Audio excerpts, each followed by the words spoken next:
I feel honored to have a class act preceding, well, something, seeding anyhow. No, that's the reverse. Preceding what's going to happen now, sort of. So, nice to have a class act. Oh my God, I dropped it. Oh. Thank you, buddy. Thank you so kindly. Interrupt for a moment, if I may. Please do. Right. Good evening, everybody, and welcome to the Nelson Town Hall. Hi, Max. And this evening's installment of the Library Summer Forum. My name is Max Nunemaker. I'm a trustee of the library, and I would like to thank the associates, as Bob, in his capable way, already has done, of the Apple Hill Center for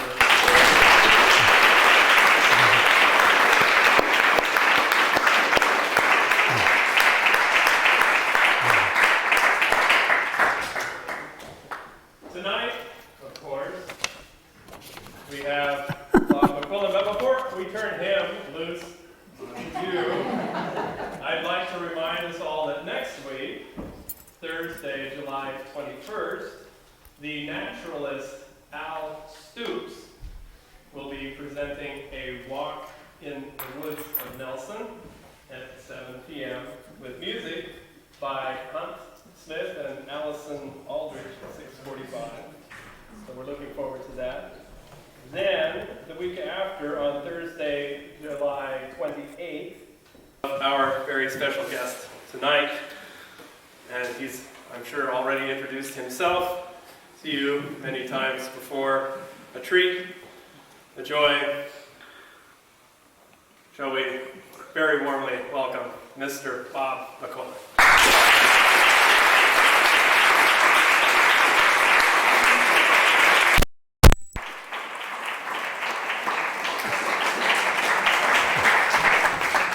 I thank you very much.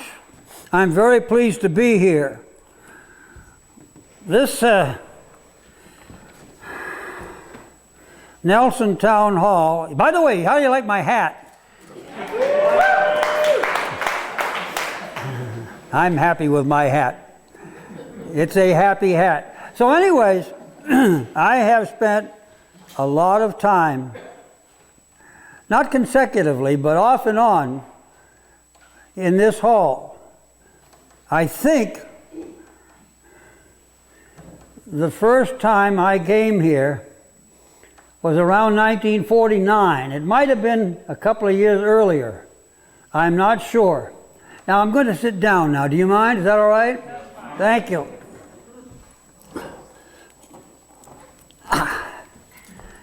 Ancient, antiquated, etc. So anyways, now I got to do that once in a while too. I got bronchitis back here 2 years ago, and I've never gotten over it since. I'm working at it, but it's not gone yet. However, I've been to the doctor recently. So anyways, I'm going to talk about what happened here in my lifetime. And hopefully, when I get done yakking, then maybe I'll play a few tunes, which I will do a very poor job of, I think.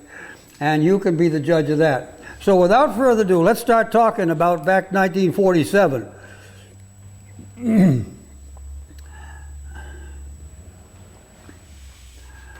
World War II came.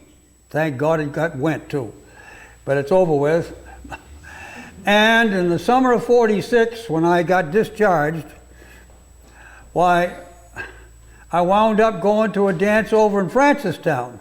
And I learned how to contra dance, and I got into the music, listening. Oh boy, I love the music. And I had a nifty wife at that time. Her name was Priscilla. I called her Prissy. And we wound up getting married eventually. And we went to Peterborough and danced, and danced to Ralph Page's band, and went to Jimmy Ross's band. Speaking of Ross, well, Ross, some of you know what I'm talking about, Ross. Music people. Jimmy Ross was the caller, in Francistown. So anyway, I have a lot of experience earlier on, just starting to get broken into well, that was then square dance. In fact, we didn't call it a contra dance. You going to square dance tonight, Bob? Yeah, I am. You going? Yeah, I am. Square dance. Donnie, where's Donnie? Where's your hand? Donnie, yeah. Square dance, right? So anyhow, he knows. So anyhow, and some of you all know. And so anyway, that's what it was. But I got to listening. And somewhere along there, let me think now. I got a list of stuff here that kind of goes in order, but I've added a little to it.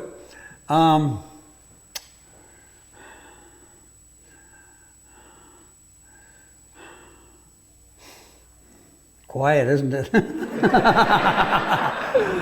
Well, somewhere along in there, I was on the farm in New Boston, and this was where I went to after World War II, and this was the place from which I went to the dancing with Prissy, and where I came here and danced to Ralph Page, and where I went to Francistown and danced to Jimmy Ross that I've already spoken of. So in other words, I was starting to get into all this stuff, but then I was going home. Now the thing is, the farm, we got a hired man, and my mother and stepfather, and they hired this neat guy named Gail Andrews. And you have to excuse me what I do. I can't help that. It's just one of these damn things. It's a real nuisance. So am I. And so, so anyhow, the hired man had a cutest little bitty accordion, little tiny thing, 8 bass buttons on it. You don't know what I'm talking about, but that tells other people what the size of this little thing was. Well, it was so cute, and he let me borrow it. So I takes the thing up into my room in the farmhouse where I lived, and I would mess with it, and pretty soon I get to where I can play little tunes, jingle bells, whatever, some kind of little dumb stuff on this thing that I knew from folk, what do you call it, folk music as a kid, the stuff you heard in school and all this junk, little simple tunes. And so anyway, I got to where I could see how this accordion worked. And then, so let's see where we are now. Well, we can now go, this gets so complicated. Well, okay, so some point or other, we'll throw this in. So at some point or other, I wound up going over to Manchester and to a music store, which I can't quite remember the name of, not this second, and I bought a larger accordion, a 48 bass, which is the size similar to what you're going to see tonight. In fact, it's the same size as one of them. And then I would go home and try to play. All right, now, Prissy and I go to the dances, see, and I'm hearing tunes. And so then I'm coming home, and I'm trying to play some of the tunes that I heard at the dance, some of these melodies. And they were simple things, like Little Nellie Gray, this kind of stuff, the simplest possible thing. I can't think of it, I can't say it. Simple tunes. You all know them anyway, that you learned in grade school and were playing at the dances in those days. And maybe I'll think of something. I should have written this down, but I'm too dumb. So anyhow, I would then try to play these tunes on this little accordion. And so now where are we? Now we're going to, this is going to be a great speech. You're going to love this.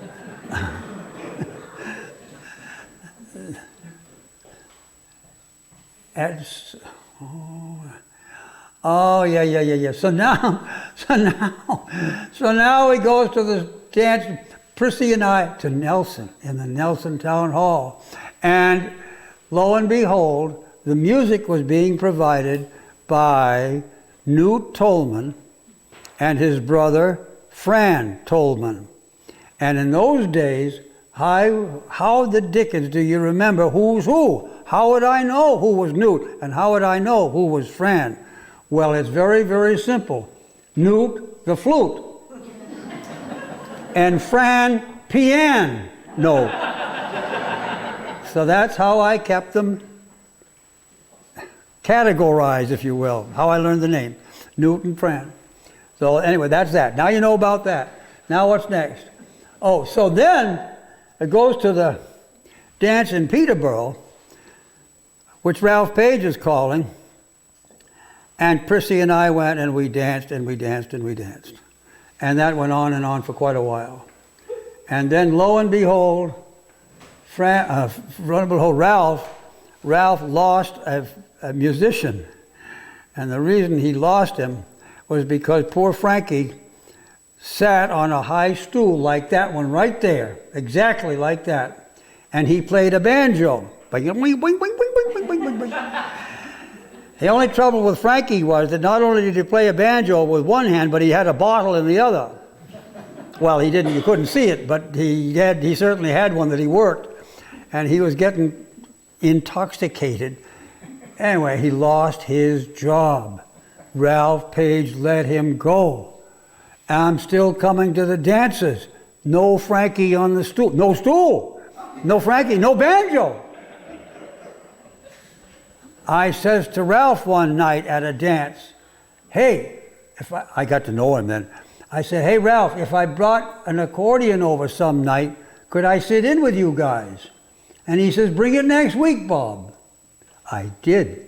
I brought my accordion the very next week, and I sat in with his band, and I played that dance the next week. It was on Saturday nights.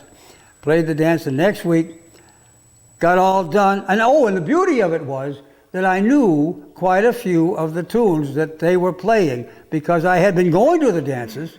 Now, I was the luckiest kid in one sense because I had a good ear. My ear was such that I could hear music. My father had a most fantastic ear. My father went to a movie one time, the movie San Francisco with Clark Gable and somebody in it, and Rita Hayworth, no. So anyhow, went to this movie, and San Francisco, and when he came home, he sat down at the piano, just like this one, and played the theme song of that movie. And he played it off lickety-lickety-lick without a pause, boom! And I'll never forget my dad doing that. He had this ear, and of course he could play the piano like a son of a gun. He was a wonderful player. And so this is what he did. Well, what I'm trying to say is that I am lucky enough to have not all of the ear that he had, but I got a pretty decent ear. I'm very lucky. If I hear something, listen to this, listen to this, listen. It goes on and on a little while. Then pretty soon I can maybe catch most of the tune and I can manage it somehow or another. So that's what happened. So anyway, now where am I in this list? I got this list. So Ralph hired, after that deal, he hired me. After that one night, Saturday night, sitting in, Ralph hired me. So I got to play the accordion in Ralph's band from that point on. Whew, wonderful. $8 a night. That was good in those days. You know how much we got paid on a regular big deal? $9. Wow! Really, that was, maybe you were doing real good when you got a $9 job.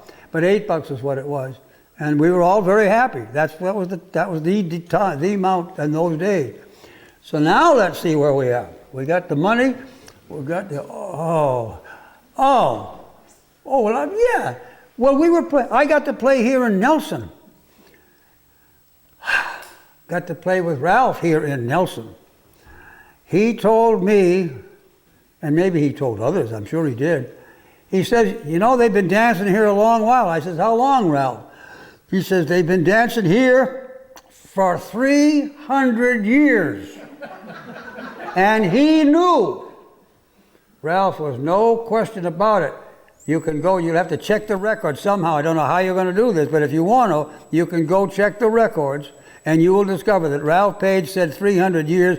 That was how long they've been playing in this area and in this town. Well, now, this is this year, right? How long they've been playing this music, these dances in this town, in this year? How long they've been playing now? 350 years. Sure, it's 350 years. I can say that. Ralph told me that was 50 years ago. So it really is. It really is. It's really, really, really true. It sounds impossible, does it not? 350 years, music here? Well, it's true. It really, really, really is true. If Ralph Page said that's what it was, then you can bet your money on it that is, in fact, 300 years when he said it was. He never told a big fat fib, not like me. So you can bank on it. So 350 years they've been playing this music in this region and in this hall. Okay, that takes care of that. Now, got some more. I could yak for a while. Yeah, we're getting close to the end of the yak there.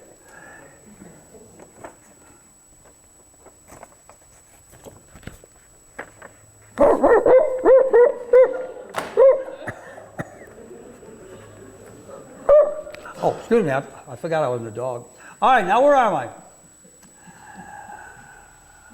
So, now comes a nice man named Jack Perrin. And Jack Perrin is a sweetheart. And he's a caller. He's a wonderful fiddler. And at one point, at the stage of the game, he got to playing dances here.